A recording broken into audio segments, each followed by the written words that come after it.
Oi, eu sou a professora Cíntia, para quem não me conhece, e eu fiz essa aula porque, infelizmente, a gente tem que falar desse assunto ainda, né? Creio eu, sou muito otimista em alguns pontos, mas pessimista em alguns. Creio eu que ainda falaremos muito, muito ainda desse assunto.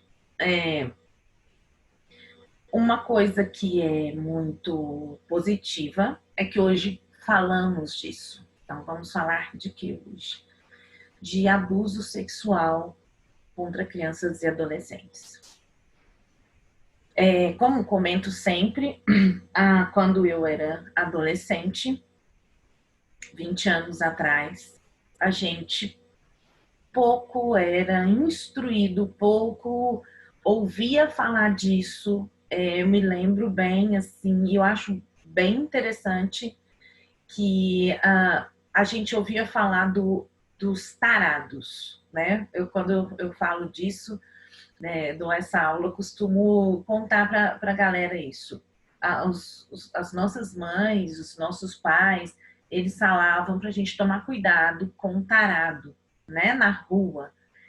Eu vou falar sinceramente, para mim, o risco que tinha em relação à violência sexual, na minha cabeça, era só de eu ser atacada na rua. Eu não tenho lembrança de violência sexual, né? Acredito que não tenha sofrido enquanto criança ou adolescente. Por que eu estou falando assim, acredito que não tenha sofrido? Porque a gente sabe que, às vezes, né, a pessoa, ela sofreu e, de alguma maneira, a mente dela apagou isso, que é um trauma. Mas eu creio que não, né? Só que eu me vejo como uma quase hoje uma exceção, né? Porque quando a gente fala bastante desse tema hoje em dia, como se fala muito, vamos pegar de 5 anos para cá, né? Com o boom da internet, com a internet ficando acessível para as pessoas discutirem esses assuntos sensíveis, né? Tá muito seco aqui, viu, gente? Tem que ir bebendo água. É, é, quando a gente começou a falar mais disso, muitas mulheres, em alguns casos, alguns homens, né, falaram disso também, né? Então, assim, como é que eu fiz essa aula? Eu fiz a aula um pouco diferente. Eu não coloquei textos de coletânea, né? Porque, sinceramente, assim, a proposta, embora tenha um lado da coisa toda de se fazer redação, de você encontrar na proposta elementos que vão te ajudar na sua produção, né? De você encontrar nos textos motivadores, dados e ideias que te esclareçam muitas coisas em relação àquele tema. Hoje eu vou me dedicar somente a discutir esse assunto com base em algumas introduções que eu fiz, tá? Vocês podem copiar essas introduções, não tem problema, evidentemente. Eu me lembro de um aluno, não tem como eu não falar dele, que ele pegou uma redação minha que eu fiz uma vez. Eu gosto de escrever, né, para mostrar para os alunos modelos, mas não receitas prontas, né? Eu escrevi uma vez uma redação com o tema da Unesp, e aí esse garoto, ele era tão estudioso da redação que ele fez o Enem de 2016. Não sei se vocês se lembram, mas houve duas aplicações. Ele fez a segunda aplicação e o tema foi Caminhos para combater o racismo no Brasil. E ele pegou minhas ideias, misturou com as dele, fez uma redação maravilhosa, tirou 980. Então, assim, não tem problema você se inspirar nas ideias de alguém, mesmo porque vocês têm muitas coisas para pensar. Agora, o ideal é que você não copie uma fórmula. Eu sou uma professora, eu acho de formação mesmo, né? E das antigas, não sei explicar direito, mas eu acho que um aluno no ensino médio, ele é capaz sim de aprender a escrever. Ele não precisa ficar decorando fórmulas, ele pode sim aprender a escrever. E é lógico que ele vai, essa escrita, ela vai evoluindo à medida que o tempo passar, né? Então, eu acredito ainda em que seja possível se aprender a escrever. Imagina se eu não tivesse aprendido a escrever em algum momento da minha vida. Ah, mas você é professora. Ok, mas não é só professor que escreve, né? Certo? Vamos lá? Bom, eu vou aqui mesclar com imagens, né, de um PowerPoint, essa aula. Então, assim, uma coisa importante falar agora, nesse momento ainda no início. Essa aula tem gatilhos, certo? Por quê? Porque a gente sabe que o abuso sexual contra crianças e adolescentes ele é um assunto tabu, ele é um assunto de dentro das famílias, ele é muito delicado. Eu falo que é dos problemas maiores que uma família pode enfrentar, né? Muito delicado o negócio. Enfim, se você, se isso te afetar de alguma maneira, procure ajuda, né? Converse com alguém da sua casa em quem você confia, ou converse com um professor. De alguma maneira, não guarde isso, né? Seria o ideal, ok? Vamos lá? Bom, então nós vamos falar de abuso sexual infantil. Eu coloquei como título da aula, Aula Especial Repertório Sociocultural Estratégias de Início do Texto Argumentativo. Porque é isso. Eu fiz introduções para servirem de modelo e assim, é importante também a gente ter em mente que a introdução, ela é a parte da redação que é o projeto de texto. Não que ela... Ai, sim, você falou uma idiotice. Tá, o projeto de texto está na introdução. É muito importante que vocês tenham isso em mente. Na introdução, o corretor, o avaliador, ele tem de identificar o seu projeto de texto. E quando ele chegar ao final da leitura, ele vai falar, aí, o que essa pessoa colocou como caminho na introdução, essa pessoa conseguiu percorrer, certo? Então, todas as informações que eu coloquei nessas introduções, eu coloquei com a intenção de retomá-las durante o texto. Eu não sei se vocês dimensionam o poder que tem uma redação em que o corretor percebe que tudo que está ali foi bem pensado. Eu leio muitas redações em que a galera faz o quê? Coloca um repertório sociocultural para iniciar o texto. Por exemplo, eu creio que muitos façam assim. Joguem no Google filme sobre abuso sexual. Aí lê sobre o filme, traz um trecho da resenha do filme para a redação e deixa ali e não fala mais no filme. Gente, a gente que está corrigindo, a gente percebe isso, que isso não é seu. Entenderam? É só assim, isso faz tanta diferença? Não. Pode ser que não, porque de repente a correção do Enem ela é muito mecânica, mas depende muito, gente. Eu costumo dizer assim, o corretor do Enem, ele tem, por exemplo, ele pode dar 200 ou 160. Aí fica a subjetividade da coisa, sabe? Eu falo que é ali que mora a subjetividade, entre 200 e 160. E vai do corretor. né? Porque existem vários corretores, são milhares de corretores. Então, há corretores com 20 anos de experiência em sala de aula. E há corretores que nem experiência têm em sala de aula. Não que eu esteja desconsiderando um corretor que não está em sala de aula. Gente, mas faz diferença. Principalmente em relação aos aspectos gramaticais, tá? Então, assim, vamos pensar que a introdução é o momento em que você vai... É a vitrine do seu texto, tá? Vamos lá. Bom, então o tema que eu sugeri foi entraves no combate ao abuso sexual de crianças e adolescentes no Brasil. Aí pode ser um abuso sexual contra crianças e adolescentes no Brasil, enfim. Eu não gosto muito do termo infantil, porque, gente, é em mim que dá uma coisa ruim em relação a... Parece que quando eu falo infantil, são as crianças que estão abusando. Lógico que isso não existe, mas enfim.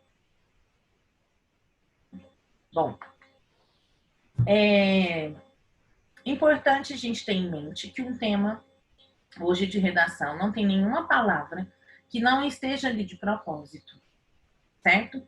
Quando eu coloco entraves no combate ao abuso sexual de crianças e adolescentes no Brasil, o recorte é entrave. O elemento mínimo é o abuso sexual de crianças e adolescentes no Brasil. O que é o elemento mínimo? É o assunto principal da redação. E aqui o recorte está fácil, na verdade, porque entrave é causa, né? Desafios, entraves, dificuldades, né? São as causas. Por que eles... O que emperra esse combate, né? Então, por que esse abuso sexual ainda existe? Ontem eu li a postagem de um professor, não conheço pessoalmente, né? Mas eu conheço de a gente trocar ideia no Instagram. E ele é muito bacana, o professor Tony. Ele fez um post falando que a causa é o coração da redação Enem. E é mesmo, gente. É mesmo. Né? Se você não pensar na causa daquele problema, fica mais difícil. Mas vamos lá. Bom, eu escolhi algumas estratégias muito populares, né, de início da redação. Se vocês me disserem, de repente vocês estão olhando isso pensando assim, ai, professora, mas olha o tamanho dessa introdução, tá enorme. Na folha vai ficar muito extenso. Pode ser. Aí, gente, o problema é de vocês. Sério, desculpa, né? Diminua a letra ou faça um resumo. Eu fico pensando assim, eu sou professora há quase 20 anos e já dei aula do 6º ao 3º ano em todas as séries. E já trabalhei com gênero resumo muitas vezes. E toda vez que se trabalha com gênero resumo, a gente vê uma certa resistência dos alunos. Porque não entendem que resumo, né, a capacidade de concisão, de resumir, ela é importante em tudo, né, gente? E não só na escola, e não só no vestibular, enfim. Eu me lembro bem, assim, logo que eu comecei a trabalhar, né, numa escola grande, particular e tal, e eu pedi para os alunos do 6º ano, na época era 5ª série, fazerem um resumo de um capítulo, de um livro. Aí uma mãe fez uma crítica e falou assim, isso não se faz mais. Eu falei, gente, como assim? Como assim não se faz mais? Nunca vai deixar de ser feito, né? Tem umas coisas muito loucas. Vamos lá? Bom, aqui eu coloquei apresentação de fatos. Você pode, gente, deve colocar fatos no seu texto. Desculpem. É muito doido. Eu sei, eu entendo, porque eu trabalho há muitos anos com pré-vestibular. Mas eu acho muito louco quando eu inicio as minhas aulas e falo assim, gente, vocês viram, por exemplo, a explosão no Líbano? Aí as pessoas falam assim, não. Como não? Como não? Tem que fazer parte do dia a dia das pessoas. de todo mundo. Uma olhada nas notícias. Gente, isso não é ficar o dia inteiro procurando notícia. Isso faz até mal. Mas, cara, você tem que estar ligado no que está acontecendo no mundinho. Ainda mais se você está prestes a fazer vestibular. Gente, estar ligado no que está acontecendo no mundo é o mínimo para você não ser passado para trás. Tá? E na redação, muito importante. Porque aí você pode trazer como repertório sociocultural. Pode trazer, sim, vale, vale. Agora, esse fato aqui, por exemplo, que eu coloquei. Se ele tiver na coletânea, aí ele não vale como repertório sociocultural. Certo? Ok? Vamos lá. Em agosto de 2020, veio à tona a história de uma menina de 10 anos que engravidara após um estupro. Moradora do estado do Espírito Santo, a menina desabafou à polícia que sofria violência sexual há 4 anos por parte de seu tio e que não o denunciara antes porque ele a ameaçava. Histórias como essa ocorrem corriqueiramente no Brasil, onde, de acordo com o 13º Anuário de Segurança Pública, 53,8% das vítimas de abuso sexual têm até 13 anos. E 75,9% dos agressores possuem vínculo com a vítima. Essa situação persiste devido ao machismo estrutural, que leva à falta de educação sexual e à impunidade. Bom, vamos lá. Vamos conversar um pouquinho sobre isso aí. Eu peguei esse fato escabroso, né, gente? Horroroso que aconteceu agora, que veio à tona, né, com essa menina. E assim, aqui eu escolhi falar somente do abuso, né, do estupro, da gravidez, assim, meio por cima. Agora, eu acho que o que mais assustou, quer dizer, não, o estupro é o pior disso tudo. Mas a reação das pessoas ante um aborto legalizado é muito louco, né? Enfim, mas vamos lá. Eu achei que esse fato daria muito certo para conversar com a leitura que eu fiz dos dados. Pode usar dados na introdução? Você pode usar dados na introdução. Mas aqui, por exemplo, se você quisesse falar, né, aí é tudo planejamento, que a maioria das vítimas tem até 13 anos e que a maior parte dos agressores possuem vínculo com a família, se poderia usar essas expressões e no desenvolvimento trazer os dados com a fonte. Tanto faz, tá? Você só vai ter que pensar assim, olha, eu tenho essas informações, eu tenho essas estratégias argumentativas para provar meu posicionamento, e aí você vai ter que entender onde você vai localizar isso. É evidente que os dados vão ficar, como eu costumo dizer que o dado ele tem um peso argumentativo maior, dado exemplo, porque não tem como você ir contra, né? Agora, se você tem repertório bala na agulha, coloca os dados aqui e no desenvolvimento você vai colocar outra coisa, enfim, tá bom? Bom, eu escolhi como causa principal, né, como tese, como eu sempre defendo para que vocês criem tese baseado na causa, né? Até como o meu colega lá disse, a causa é o principal. Eu coloquei o machismo estrutural, nem sei se a gente usa esse termo mesmo, sinceramente. Quando a gente fala em racismo estrutural, é porque ele está enraizado, e o machismo é porque ele está enraizado. Né? E aqui, o que você deveria mostrar no seu texto, né? Que esse machismo, por que ele leva à falta de educação sexual? Né? Porque a gente vê que os meninos, que infelizmente, né, gente, a maior parte dos abusadores são homens, que os meninos não passam por uma educação sexual bacana, né? Por causa do machismo, muitos meninos, muitos, eles são educados para serem pegadores. Eles são estimulados desde muito cedo a consumirem pornografia.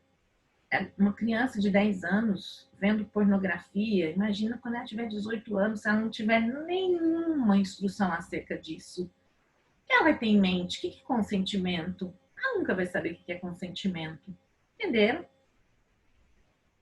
Né? Então, esse modo ainda de se estimular a sexualidade, de tratar a sexualidade dos homens, leva a estupros.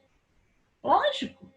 Gente, quando eu ouço notícias de jovens de 18 anos estuprando meninas, no caso, ano passado, um menino de 16 estuprou uma criança de 5.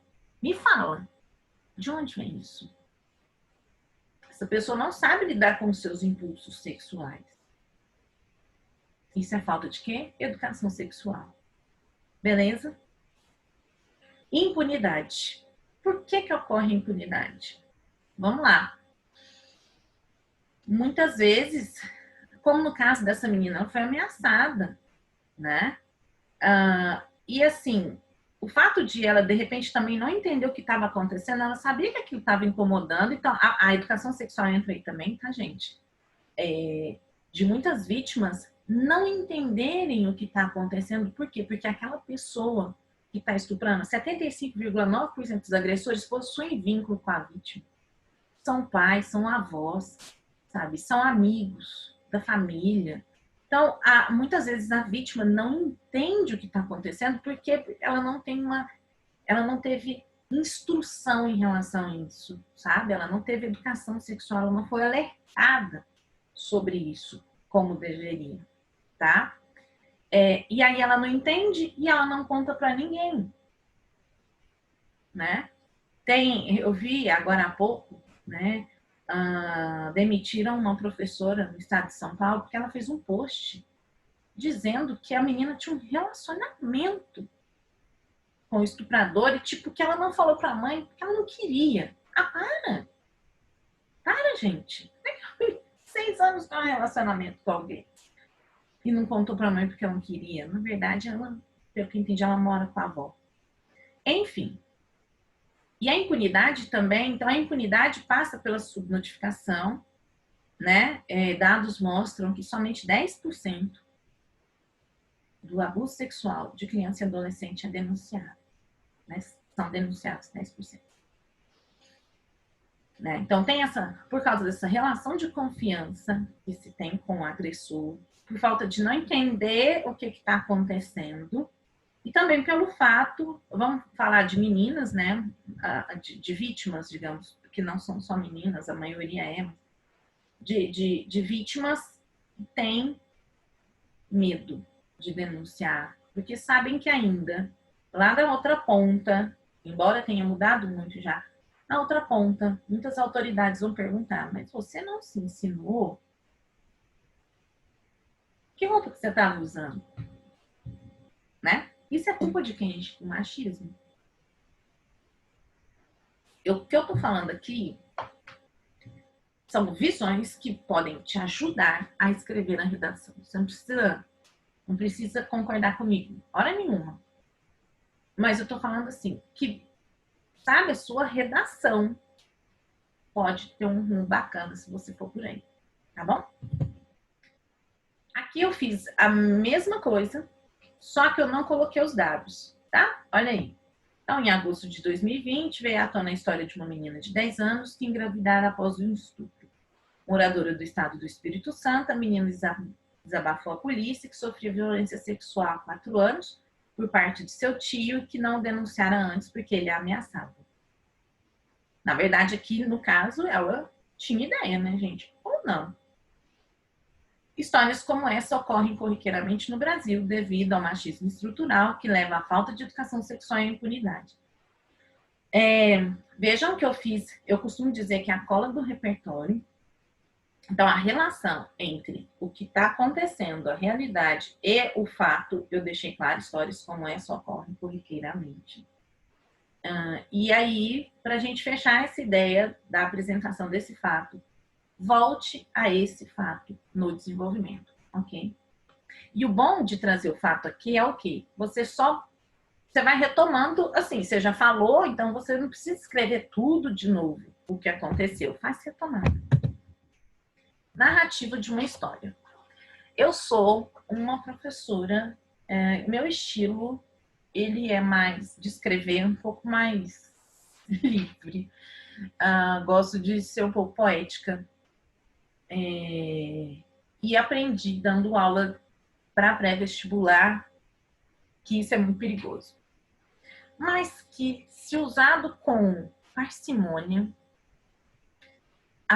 um pouco de subjetividade, um pouco de poesia na dissertação, hoje nos fala assim, gente, vai esquentar o coraçãozinho do corretor, porque o corretor é gente que gosta de texto, é gente que gosta de, teoricamente, a gente fez letras, né? Então é gente que gosta de literatura, embora não seja tão verdade assim. Enfim, vamos lá. Ai, gente, olha que triste essa história que eu criei, mas assim, infelizmente acontece, né? Narrativa de uma história. Ou narrativa. Toda semana era igual. Ela decorara o dia e a hora. Seu coração explodia de medo e ela chorava baixinho. De repente, ele, que tinha tão fácil acesso a ela, chegava e a estuprava, que poderia ser violada também, né? Levando cada dia mais um pouco da sua paz embora. Histórias como essa ocorrem corriqueiramente no Brasil, onde, de acordo com tal. Aqui eu fiz igual ao parágrafo anterior, tá? Aí, um alerta. Alerta, cuidado. Pode-se fazer uma narrativa? Pode-se fazer. Sabe aquele momento que você tá sem ideia? Vale como repertório? Não. Porque o repertório sociocultural, ele tem que ser amparado numa área ele tem que ser de uma área do conhecimento, tá? Mas esquenta o coraçãozinho do corretor? Esquenta. Beleza? E assim, gente, tem que ser muito breve. Cuidado, porque você não pode continuar com um tom de narrativa. Mas aí ele vai achar que eu estou fazendo uma narrativa. Não vai achar, não. Só esse pedacinho não vai. Manda pau, objetividade, blá, blá, blá.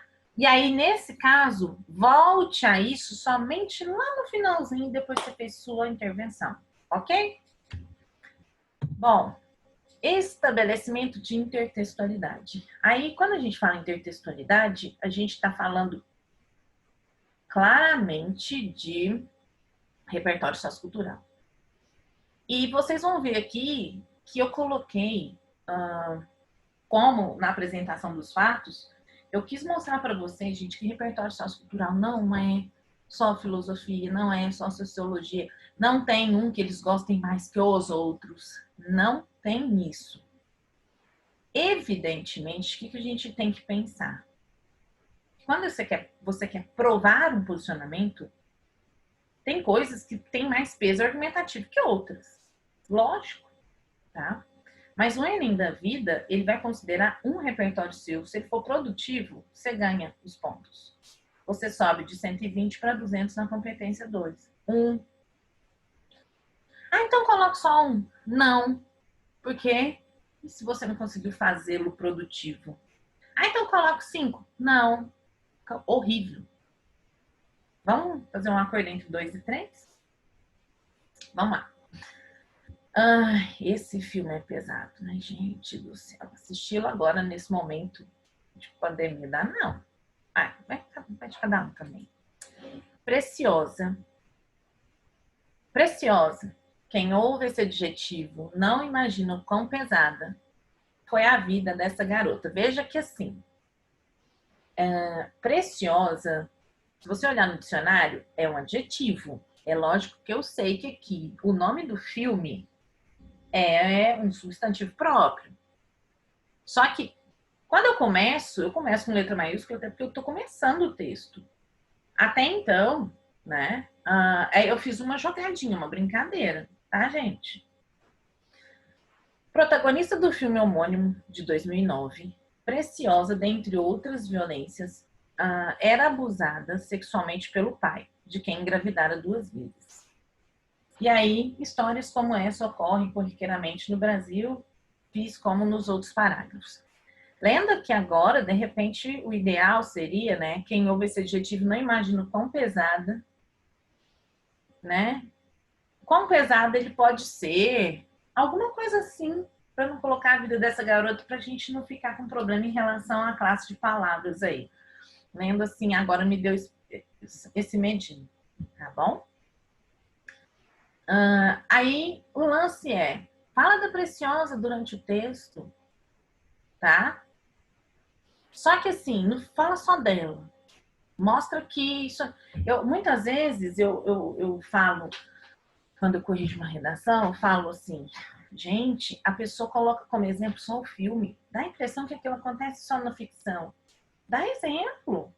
Traz dados. Acontece. Inclusive, acontece tanto que tem um filme feito a partir disso, tá? Mais uma intertextualidade com uma obra cinematográfica. E aqui eu mudei um pouquinho o caminho, tá? Olha lá. No filme Spotlight, Segredos Revelados, conta-se a história real de uma equipe de jornalismo que desvenda por que e como a Igreja Católica nos Estados Unidos encobre casos de abuso sexual infantil cometidos por padres. Eu coloquei infantil aí, tá, gente? Enfim, para não ficar repetindo criança, enfim, beleza. Bom, na película, chama a atenção o depoimento de um padre que não vê maldade no seu ato criminoso, já que sofrera abusos quando criança. Aí eu coloquei aqui teoria do link. Existe uma teoria, né, dos psiquiatras Acione Arco. Não sei se é assim que fala, creio que sim. A gente fala, as pessoas falam que quem sofre abuso sexual na infância pode se tornar um abusador e que a ciência fala disso. A ciência fala disso nessa teoria do link, certo? E eu coloquei esse asterisco por quê? Para lembrar vocês de que vocês podem usar essa teoria lá no desenvolvimento. Aqui não precisa, ok? Já no Brasil, observa-se essa prática de encobrimento do crime de abuso sexual infantil, não somente pela igreja, ela também faz isso aqui, né? Como também e principalmente pela família. Isso ocorre porque, como a maior parte dos casos acontece dentro da casa da vítima, torna-se tabu, que pode levar à subnotificação e à recorrência do crime. Aí aqui você vai concentrar suas forças em provar que o abuso sexual infantil, né, ele é um crime que é encoberto. Isso prejudica, evidentemente, é um entrave, na verdade, né? Isso prejudica o combate, ok? Continuando aí. Eu coloquei aqui uma referência, definição de termo, referência jurídica. Então, bom, ótimo repertório é lei, ótimo repertório é Constituição. Só que quando a proposta trouxer lei, aí se você citar a lei, que é lindo, é massa, principalmente para mostrar o quê? Existe uma lei, mas o problema ainda existe, então há um problema, né? Então há um descompasso. Ajuda muito. Inclusive, esse trecho todinho aqui, ó, esse trecho não é autoria minha, tá? Eu fui pegando e montando um Frankenstein até não coloquei a fonte, né? Errei, mas vou ver se eu coloco depois na descrição do vídeo. Eu fui fazendo um Frankenstein de trechos de alguns sites que eu li, tá? Tô falando aqui admitindo. Ele ficou um pouquinho maior, dá para enxugar, evidentemente, mas vamos lá. Definição do termo. Termo abuso sexual utilizado de forma ampla para categorizar atos de violação sexual em que não há consentimento da outra parte.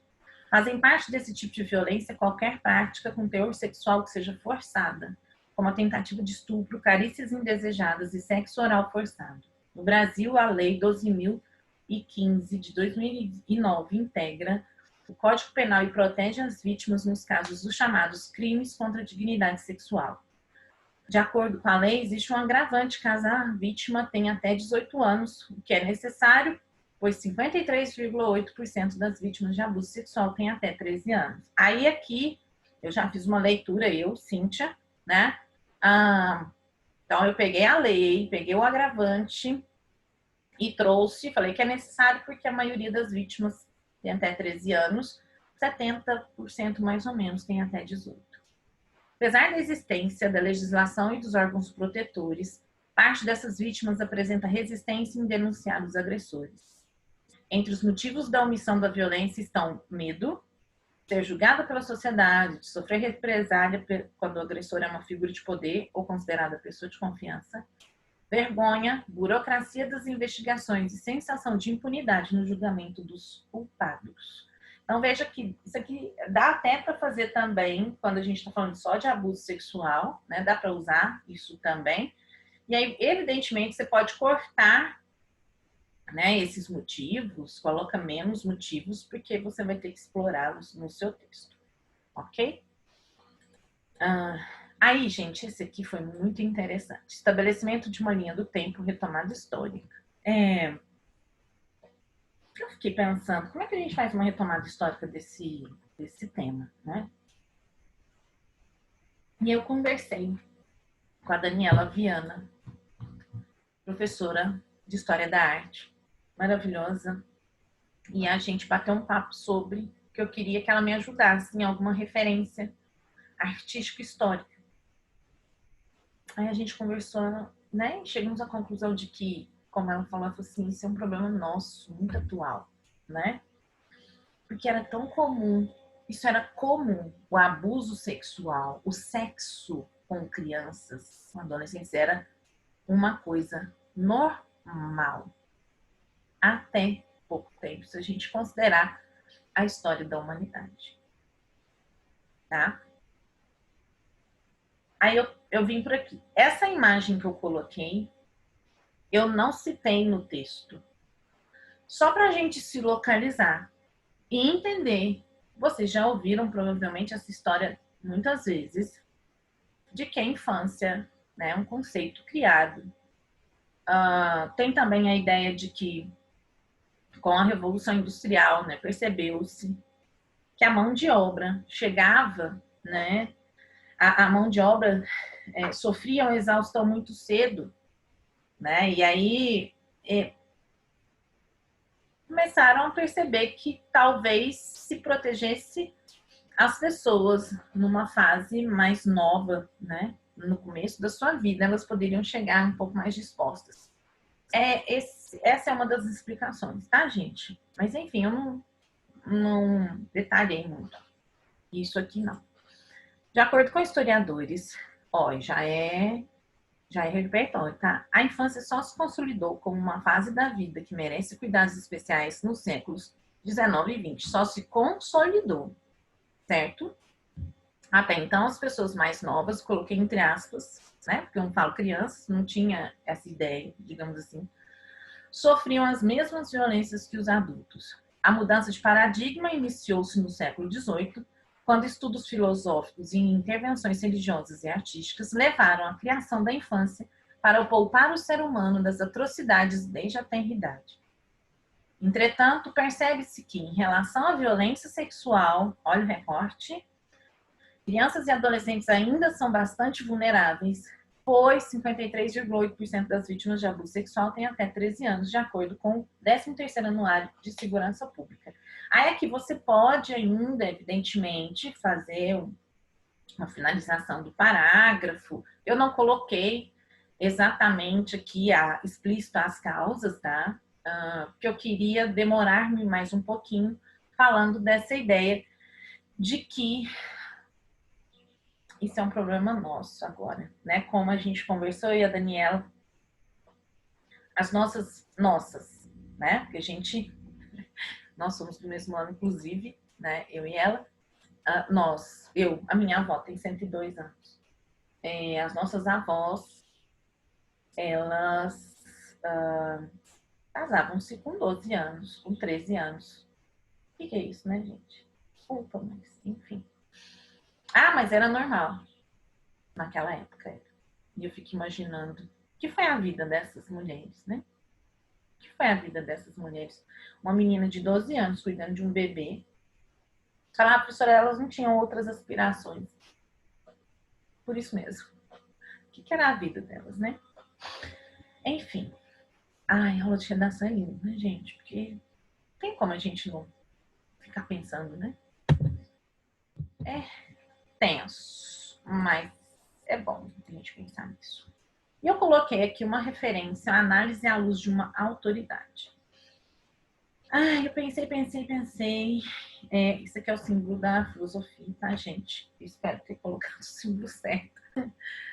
E tem, aí você pode acionar muitos estudiosos, né? Estou olhando aqui porque ficam meus livros. Sociólogos, antropólogos, historiadores, filósofos. Eu escolhi a Marilena Chaui, brasileira, tá? Vamos lá. Para a filósofa brasileira Marilena Chaui, violência é reduzir o outro da condição de sujeito para a condição de coisa. Você pode explorar isso aqui muito mais. Ainda de acordo com a estudiosa, as relações de poder autorizam essa violência. Então, quando ela diz isso, essa leitura, gente, é uma leitura que cabe para analisar a violência intrafamiliar como um todo, a violência contra a mulher, a violência contra as crianças, a violência sexual, né, que acontece na maior parte das vezes dentro da família, a violência contra idosos, a violência contra os animais. Então tem gente que se acha, sabe? A pessoa se acha dona. A pessoa acha que tem um poder a mais e ela pode tratar o outro como coisa, ela manipula, ela usa, é isso. Na sociedade brasileira atual, isso pode ser confirmado pelo alto número de violência sexual contra crianças e adolescentes. Ou seja, os abusadores, geralmente membros da própria família, acreditam ser proprietários das vítimas, desconsiderando a humanidade. Ai, gente, repetiu, da vítima, desculpa.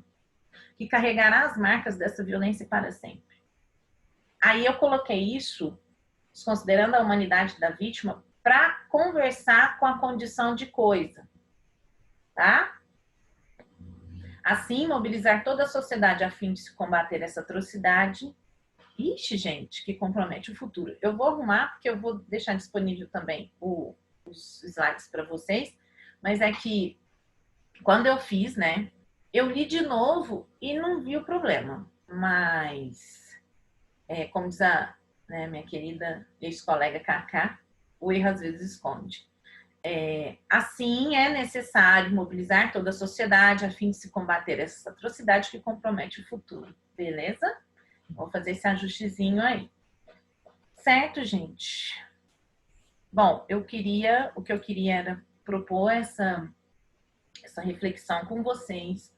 Infelizmente, esse tema está tão em alta, né? Não gostaria que estivesse e espero em algum momento da minha vida profissional, espero, mas não tenho tanta fé assim, infelizmente, que eu não tenha de falar mais nesse tema, ok?